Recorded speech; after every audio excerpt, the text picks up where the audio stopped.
Greve dos bancários. A paralisação chega ao 17º dia, trazendo prejuízos à população. Greve dos Correios. Após uma decisão do Tribunal Superior do Trabalho, eles devem retornar às atividades ainda hoje. O prefeito de Salvador, João Henrique, sanciona uma lei que proíbe o uso de aparelhos celulares em locais como cinemas e teatros. Nesta edição, você vai saber o que pode acontecer caso a medida seja descumprida. E a cidade de Cachoeira, no Recôncavo, está em festa. É a primeira FLICA, a Festa Literária Internacional de Cachoeira. Informação de qualidade, além de cultura e a previsão do tempo para todo o estado, você só vê aqui no Jornal do Marcos, que hoje estreia um cenário novo.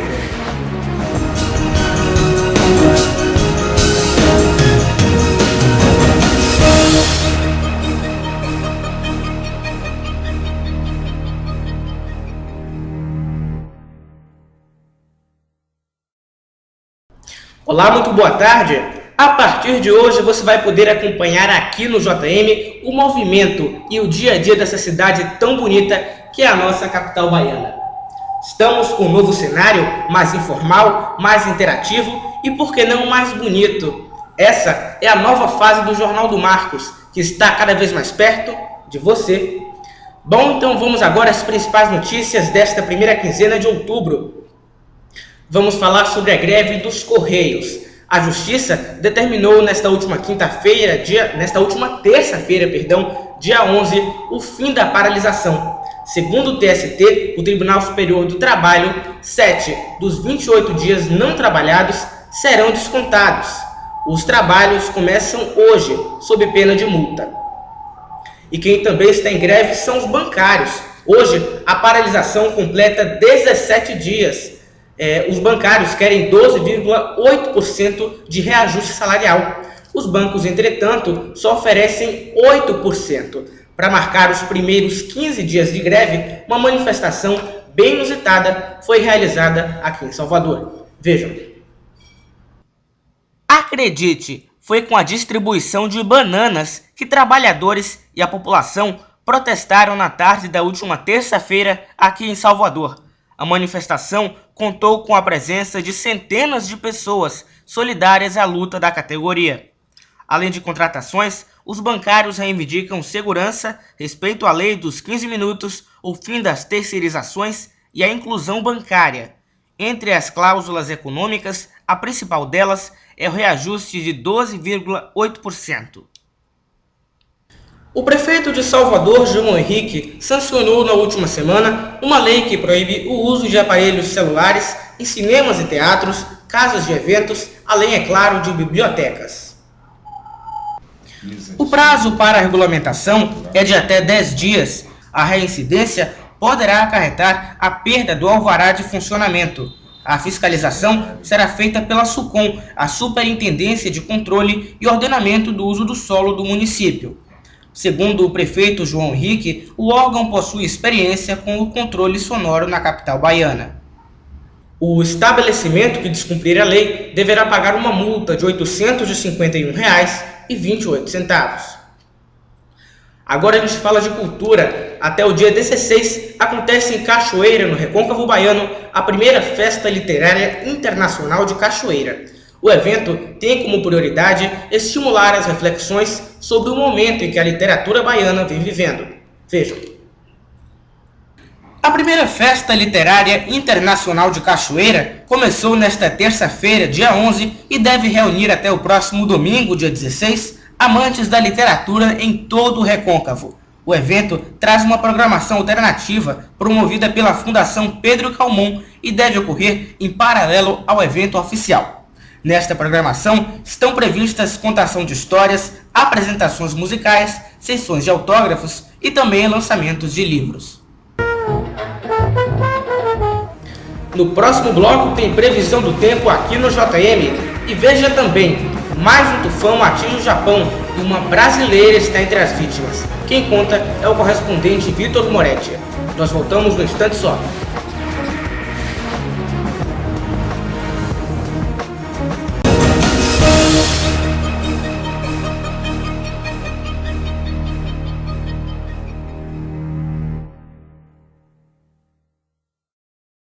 A 2 anos, informando e noticiando os principais fatos que foram destaque no mês e na semana, sempre trazendo reportagens e matérias especiais com credibilidade e eficiência na apresentação de Marcos Vinícius.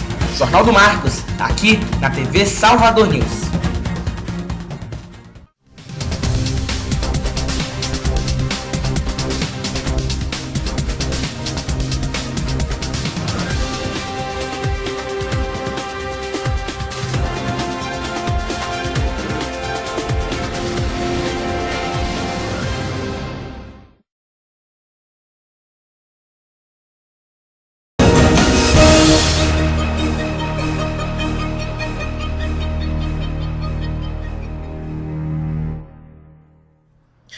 O Jornal do Marcos está de volta e agora nós vamos ver como é que vai ficar o tempo em Salvador e no interior do estado nos próximos 3 dias.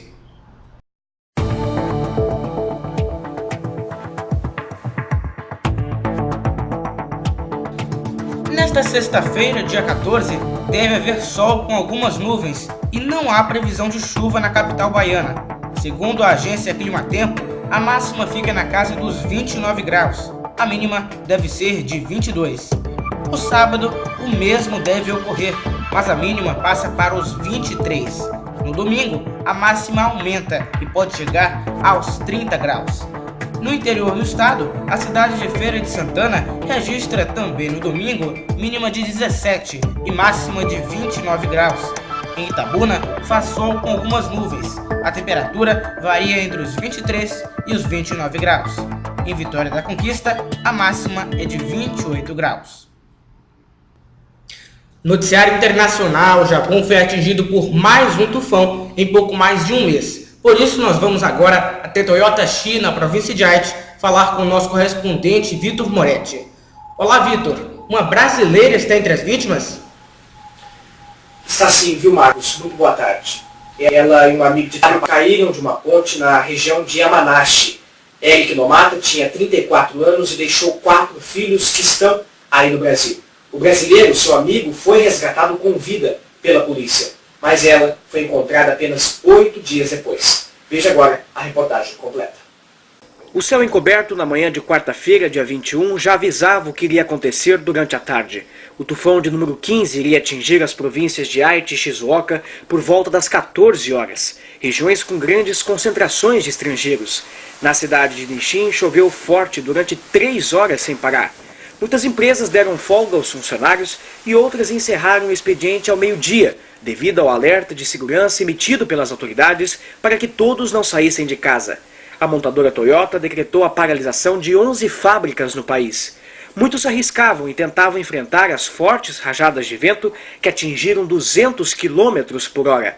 Apesar de sua rápida passagem pelo arquipélago, os estragos foram muitos. Plantações de arroz foram danificadas, ruas ficaram alagadas, rios encheram, milhares de voos foram cancelados, trens ficaram parados, estradas fecharam e mais de 500 mil casas ficaram sem energia elétrica. A capital japonesa, Tóquio, foi atingida pelo Hoki por volta das 18 horas e muitos tentavam se equilibrar com a ventania que não dava trégua. O trânsito ficou caótico e muitos ficaram presos nas estações de metrô.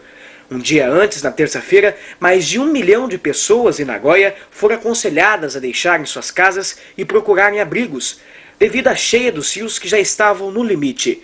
À noite, o tufão se dirigiu ao norte e passou bem perto da usina nuclear de Fukushima, que, segundo a TEPCO, não sofreu danos com as fortes chuvas que poderiam inundar o reservatório de água radiativa.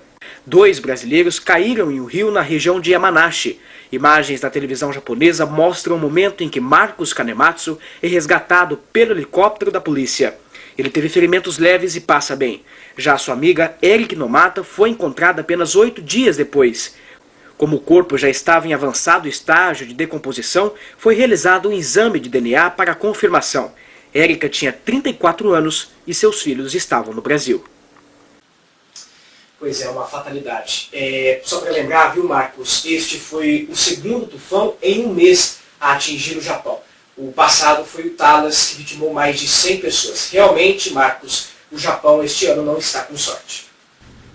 Obrigado, Vitor. Agora a gente fala de música. Durante uma semana, o Rio de Janeiro sediou o maior festival musical do país. Vamos agora então conversar com Caio Machado, nosso correspondente. Olá, Caio. Olá, Marcos. Olá também a todos que nos assistem pela TV Salvador News. Eu sou Caio Machado, do Canal Brasil. Falo ao vivo aqui do Rio de Janeiro, onde semana passada aconteceu o 4º Rock in Rio, que reuniu várias personalidades da música, não só do rock, mas também teve axé, como nossa brasileiríssima Cláudia Leite, pop como Katy Perry, também teve Rihanna, Stevie Wonder, Coldplay, Maroon 5, Guns N' Roses, entre outros. O público foi de aproximadamente 700 mil pessoas. A passagem de ônibus foi barata, R$ 2,50 a linha convencional. O próximo festival de rock no Brasil será em 2013. Marcos. O JM vai ficando por aqui. Você gostou das novidades desta edição? Então vote na enquete que está no site do nosso programa. O endereço é www.jornaldomarcos.blogspot.com. Para você uma ótima tarde e a gente encerra com imagens do amanhecer no bairro do Rio Vermelho. O horário de verão começa no próximo dia 16 de outubro.